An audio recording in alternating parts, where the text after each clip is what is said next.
No, I'm waiting for at least another year till that shit gets worked out. I got a friend in the It's the only biotech. vaccine they inject in your butt. There we go. All right. That's a great way to start a live Great way stream. to start the live stream. Yeah, Getting a absolutely. vaccine in your ass. Yeah, that's great. Okay, cool. All right. We just said like Live. five trigger words that are going to get this knocked down. And then vaccine in butts now. Yeah, Yeah. that's good. All right. So I'm getting the feedback from it. Are you getting the feedback? yeah, I'm putting on mute for us so we Okay. can All right, talk through cool. it. All right. So let's just talk. Let's jump in. We can just do this. I think we got one watching. I think it's probably me. So let's just keep. Yeah. I should watch it. So Yes, we get two. We get two. like Two. I can double your conversions already. Yeah, there you go. It's already doubled. Um, I'm gonna give it a thumbs up just because. Yeah. All right, cool. Okay, so John, thanks for coming on the show. It's our first live stream. We can kind of spitball a bit here. You know, we're gonna have some technical difficulties probably, but if not, that's great. If so, it is what it is. But it's our first one, so growing pains. Welcome to the Nice. show. Thank you. Thank you. Tell us a little about you, man. Tell us your background and who you are. You know, how'd you got into the business and that kind of stuff. Yeah. So my name is John Buckley, and I own Funnels That Convert. And basically, I specialize in helping coaches, consultants, and course creators sell high ticket coaching programs. And that can be one on one coaching, group coaching, can have a component of like an online course or no online course. But it's basically the specialty of selling anything that is $3,000 or more on the internet. Awesome, cool, man. So how'd you get into the business, man? How do you get in? How'd you get into marketing in general? I mean, Yeah, great question. I always liked writing. My first job out of college was for a very small local newspaper as a reporter. And through the years, I got involved in e-commerce first. And I ended up owning an e-commerce business for about 12 years. We had 4 warehouses across the United States.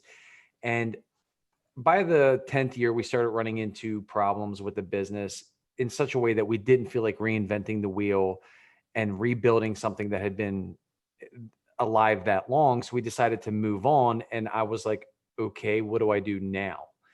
And that's when I came across, excuse me, direct response copywriting. That was initially how I got into the industry and it rang a bell with me saying, hey, I used to be a reporter for a newspaper. I was an English lit major in college. You mean I can work from home, write copy? And the first person I came across, the first coach that I hired was like, yeah, you can make $100,000 a year writing copy. And I'm like, let me check this copywriting thing out. And that's how I got started. interesting. Cool. So, I mean, so that how'd you turn that into? Because copywriting is, obviously it's more kind of the print type work. How'd you turn that into the online funnels work that you're doing right now? Yeah, so I ended up I only wrote a specific type of copy. I wrote what is considered conversion copy or direct response copy. That is where you write the copy where money changes hands, or you're trying to get a prospect to take action, download a free report or a cheat sheet or opt into an email list. So it was writing designed to get someone to take action. Um, I was writing copy for all kinds of different niches. And that was a big problem in the beginning. And I don't know, that may help some people that are watching this. One week I was writing copy for a health supplement. The next week I was writing for a fitness coach. And then the following week I was writing something for someone that was selling a product in real estate. And I was just all over the place. Well, what happened eventually was that I started working with a client that was selling an online course, and we had a really good successful launch. And I'm like, this is fun. I like this online thing. I took an online course. I've taken several online courses. They really helped me. They made me a good copywriter. Let me see if I can help other people sell their expertise online. And then I did that with enough clients, and I had seen enough different strategies that whenever someone hired me to write copy and I would start talking to them about my experience, they started inviting me to all the meetings. They wanted me on the strategy meetings. They wanted me on the funnel meetings because I had a history of seeing like what worked, what didn't work. They didn't want me just coming in as a hired gun beating the control. Gotcha. Yeah. So in terms of like the things that you've seen, because obviously there's a strategy and like as an art behind writing converting copy, right? Versus just like informational copy. And so in terms of like things like you can talk about, and I mean, we can talk more in depth about this a little bit more later, but like Sure. talking about the things you keep in mind when you're trying to get people to take action versus just informational copy. What are some things people can take away from that in general? What are some things people are generally doing wrong on websites as far as use? Because you got these guys online who are spending, thousands of dollars on websites to get things done, and the websites don't convert for them, right? What are the things you see more often that are failing on websites? Okay, that's a great question. So there are formulas and frameworks that you can learn by reading a really good book on copywriting or taking a course if you're so inclined to, right? But it really comes down to one thing, right? There's one thing that separates, there are really two things that separate something that sells from something that doesn't. And the first thing is knowing your target market like the back of your hand. And that's not even good enough. You need to know them better than they know themselves. You need to be able to write a day in their diary better than they could write it. If you put yourself in that position, that's part one, and you create an offer, that's part two, that avatar that prospect would want, you will sell online all day long. So it does come down to the basics. I mean, we can talk about sexy funnels and ad spend and YouTube ads and Facebook ads and can you make money off of Twitter, and those are the mechanisms. Those are the delivery, right?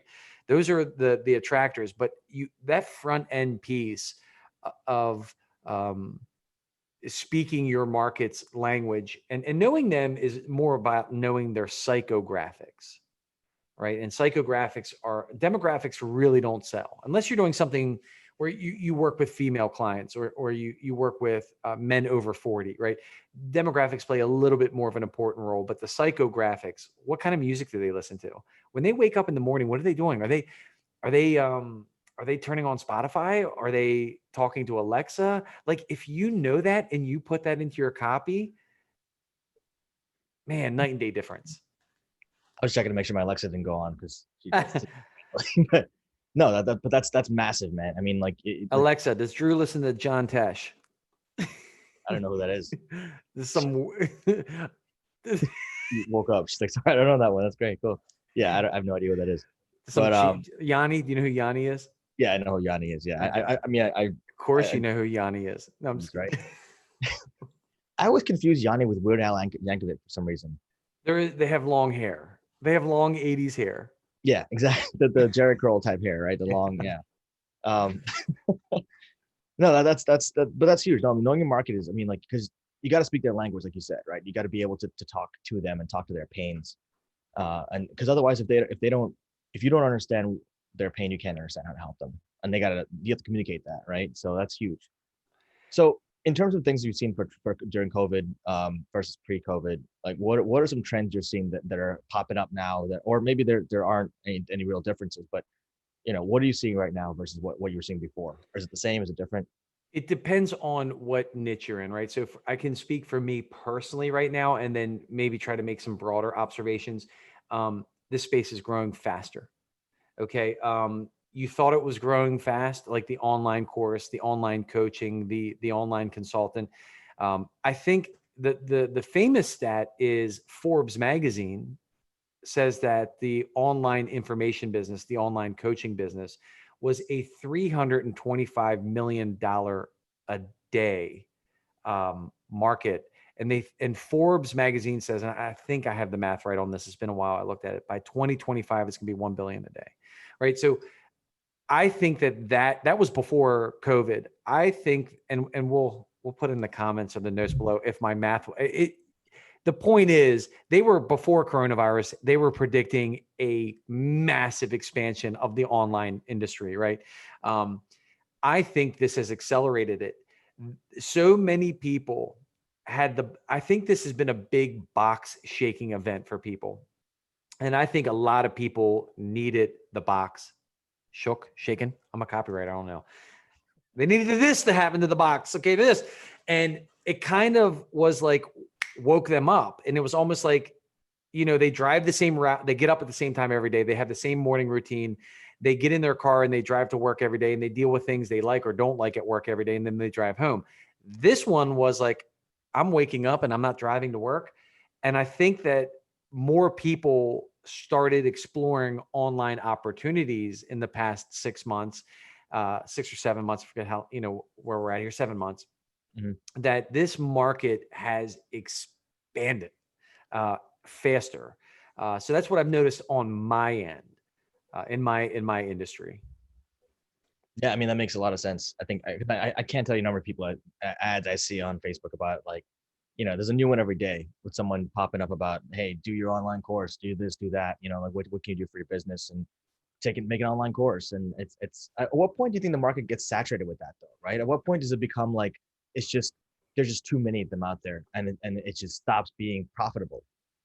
It won't. You think so? Because you're asking a pretty deep question there, and I'll do like the 15-second answer of it, and you can Yeah. kind of push on it a little bit more if you want to hear a little bit more. If you have a genuine skill or talent or area of expertise, Mhm. and you're solving a very specific problem that exists in the marketplace, you can craft an offer that is not being replicated, right? Yeah.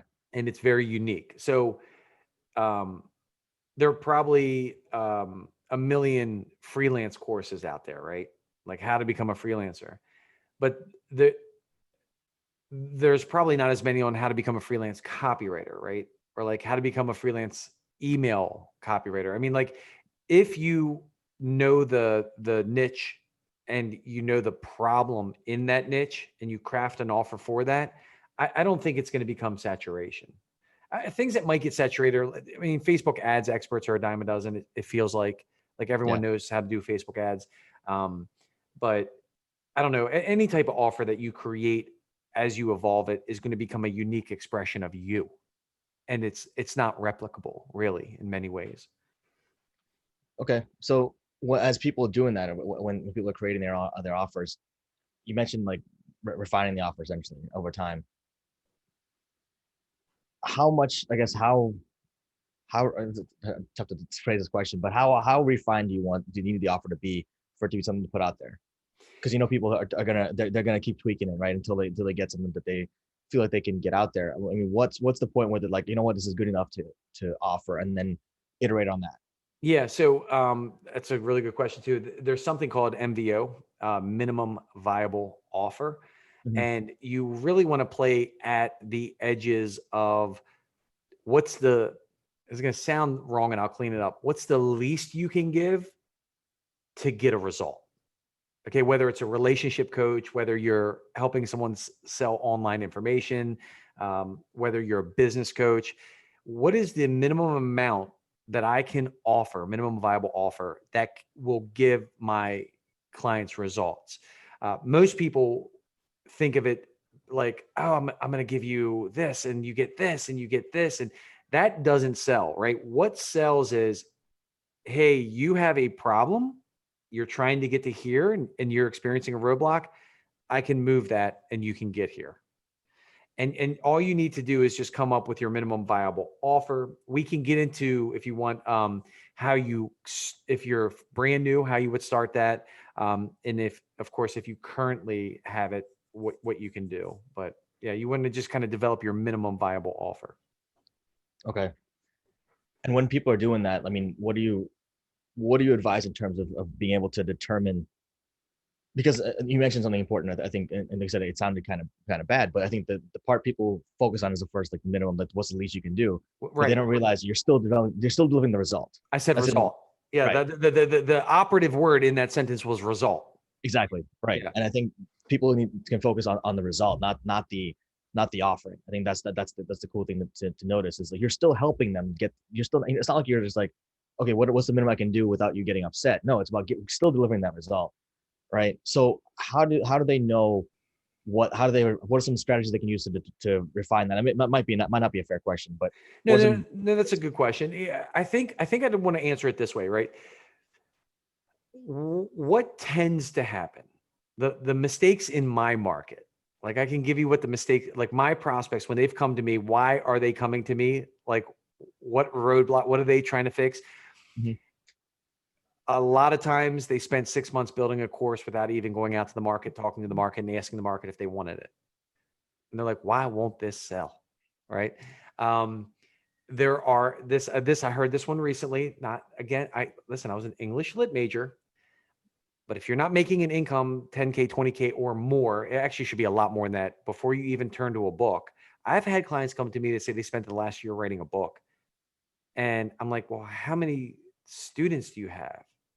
None. I was working on the book. And it's like, ah, you know, another thing is podcasts. A lot of people try to go down the podcast route.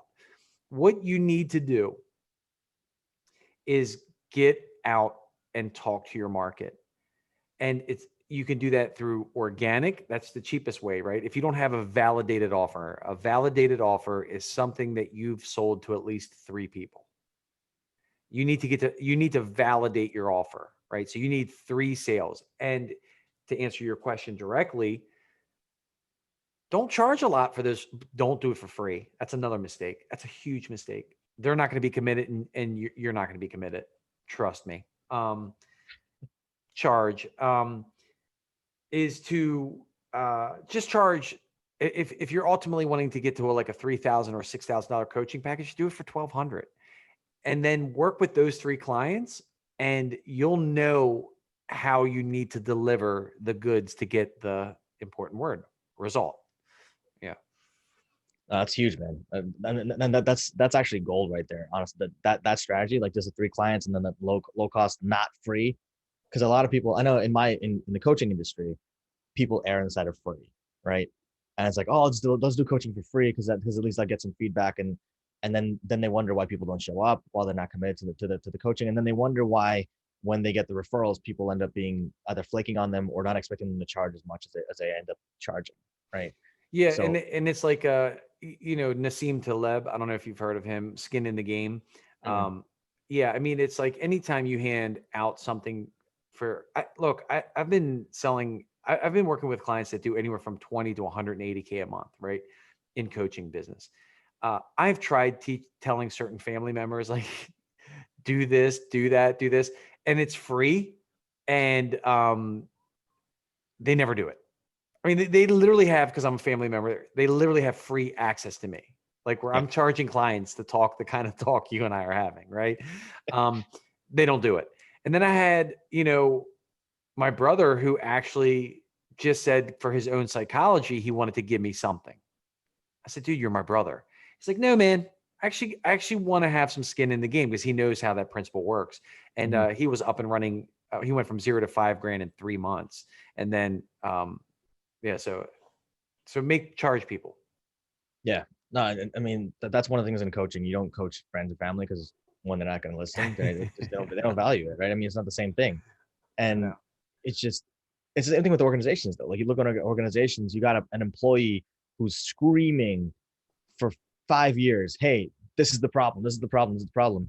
And they're like, okay, yeah, whatever. And then you bring in one consultant, and then the consultant says, hey, this is the problem. And you're like, oh, okay, you gotta fix that right away. Like it's just the outside thing. It's just for whatever reason, psychologically, it makes a difference. So no, that's great, man. So what are the biggest opportunities you're seeing right now for folks out there?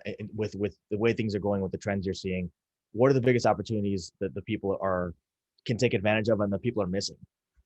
Yeah, so I think that the biggest opportunity right now is to do almost the exact opposite of what everyone else is telling you to do. Do not come up with some low ticket offer. Do not come up with something that has a tripwire or a lead magnet. And then you have upsells, downsells, ODOs, one time only offers and stuff like that. That is the world most people in the beginning get pulled into. That is, believe it or not, a later stage game when you're already making tons of money and you need more eyeballs on your offer, a free plus shipping, an upsell, downsell, lead magnet, is how you do that. Most people start building that out, and that is for someone who's advanced. What you need to do right now is find your market, find their problem, put together a high ticket offer, 3 grand minimum, and sell 3 of them a month. You're at 9K working from home, teaching something that you know and hopefully love, and the sky's the limit from there. Yeah, and I love that you mentioned also the book thing, because I can't tell you enough people have told me like, you know, you got to write a book, you got to write a book, you know, and I'm writing a book. I was doing it before anyway, but that's a different conversation, right? I'm Right. not doing it just to get clients. I'm doing it Passion project. Yeah. right, exactly. And so it's like, you know, the I can't tell you enough people are just like, oh, you got to write a book, you know. Like I talked to a business coach a couple of weeks ago who was talking to me about what he does with his clients. He's like, yeah, tell all my clients you got to write a book. That's the first step. You got to write a book. I'm like, for what? What if they don't have anything to write a book? He's like, oh, I can get them to a book in 30 days. I'm like, about what? Like, for what? He's like, well, the book's gonna get him credibility, and you know, getting in the door. I'm like, yeah, but then he's wasted 30 days writing a book. You're giving your people on this podcast, man. Like this is the kind of stuff that people get when they work with me, because you got me going right now. Because sorry, man. No. This is good. This is good though. I could talk this. You know me. I could talk this stuff all day. Yeah. That's enough. You went right down the absolute right path. Another thing you don't need, a name, building my brand. This is a big one. Oh, I've got to post on Facebook twice a day. I've got to post content. And gosh, I mean, I have the proof. I have the receipts to prove it, but you don't need that. You just need, through LinkedIn or through Facebook, direct messaging and joining groups or whatever through LinkedIn, is getting in front of your offer, your avatar that you know very well, and saying the right words. They're going to hire you. The 12 Facebook posts you wrote last week, no one cares. Unnecessary, completely unnecessary. But it's so hard, man, because there's so much information out there. It's hard to know where to start. Yeah. The place to start if you're brand new is to pick your niche, pick the problem, and then go verify with the market that problem exists, and then craft an offer that fixes it. You're going to make more money than you'd imagine. I think one thing that in terms of the niche thing, right? I mean, I got a lot of my clients I work with on the business coaching side. Some of them don't have a niche, right? They don't know how to pick one, and I'm like, start with what you know, right? Start with the area you know, and then if you don't know an area, then you're not ready for this, frankly. You know, like it's not for everybody. I think that's the other thing that I think these guys, the people out there pushing this stuff is like, you know, oh yeah, anyone can do this, anyone can do this, and I'm like, no. You have to have a skill. You have to be an expert in something. You don't need to be the greatest. You don't need to be if you're like a mindset coach, you don't need to be at Tony Robbins level, right? But you need to have an area of knowledge or expertise.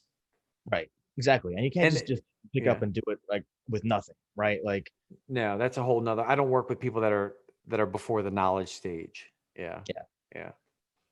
Cool, man. That'd be more like the freelancing, right? Then you would just get into freelancing, develop a skill, add to your talent stack. I don't know if you're familiar with Scott Adams, creator of Dilbert.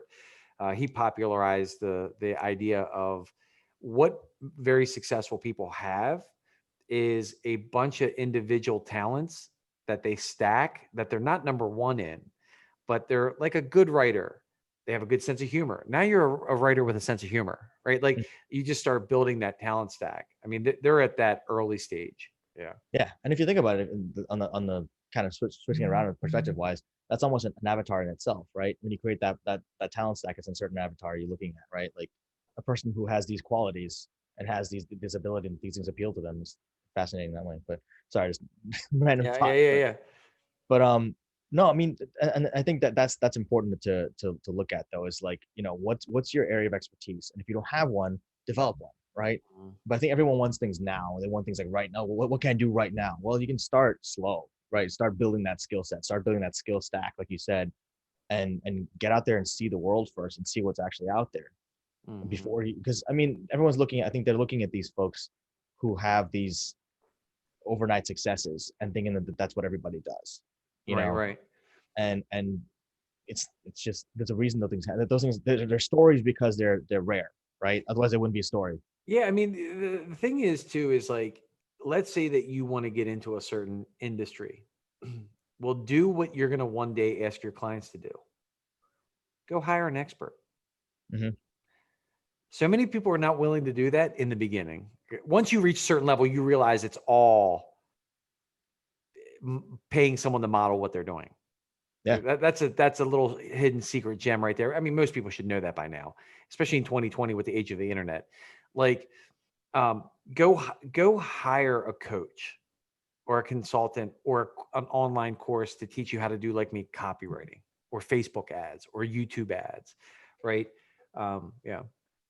But you're right though. I mean, they don't do that, right? Because they don't. Yeah, they I don't mean, want to pay for it. And it's like, wait a minute, but you want people to pay for you when you learn it. So it's like right. it's a mind, you got to get out of that mindset. I mean, and when I started this business, I was in that mindset, right? I was like, oh, I don't want to spend money. I'm gonna consider all the money I can possibly spend. But then you see like the acceleration of that skill set of the business is even faster when you're able to bring people on to accelerate the learning. Because you know, you talk about the learning curve. The learning curve is much steeper when you hire folks who can help you build that Yeah. business, as Yeah. opposed to just building it on your own and making our mistakes that people have already made. You're reinventing the wheel, literally, right? Right. So what are you going to do? Would you rather, if you're building a car, would you rather pay someone to license the wheel, or would you want to buy the machines, figure everything out yourself, how to build the wheel, and then rebuild it yourself? You Yeah. know? I mean, modeling success is the quickest way to get to the next level by Yeah, far.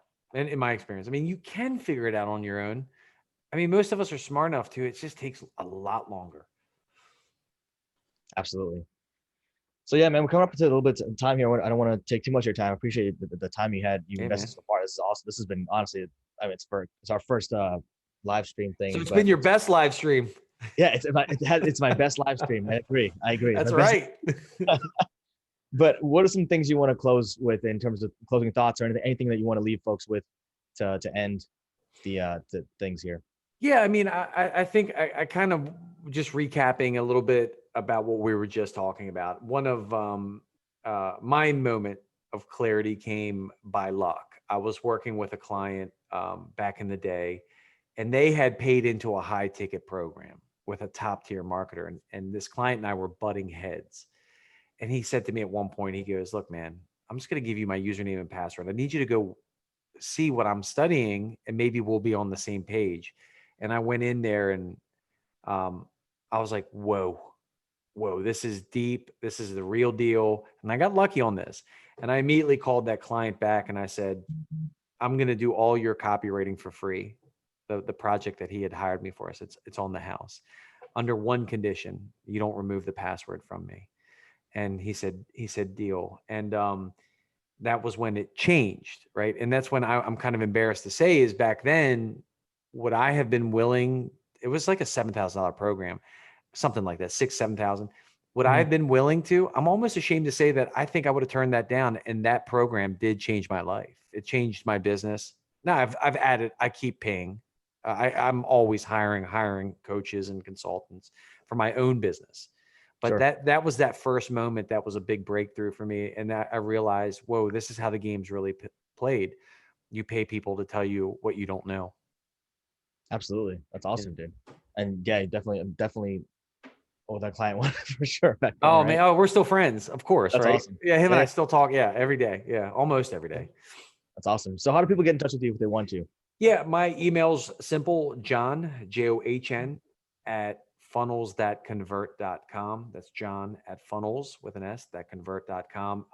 And if you're looking to sell a high ticket coaching program, or if you're trying to sell an online course right now and it's not working, most likely I know what's wrong there, and I can help out. Cool. And I'll put your information in the description so folks have it. But Cool. thanks for coming on, man. I appreciate it. Like I said, this has been my best live stream ever. I So know it's right. This is this is gonna be a tough one to beat. All right, Drew. yeah. Thanks, man. I Yeah. appreciate it. Thank you. No, absolutely, man. Thanks for taking the time. We All appreciate right. it, dude. All right. See you, man. Yeah.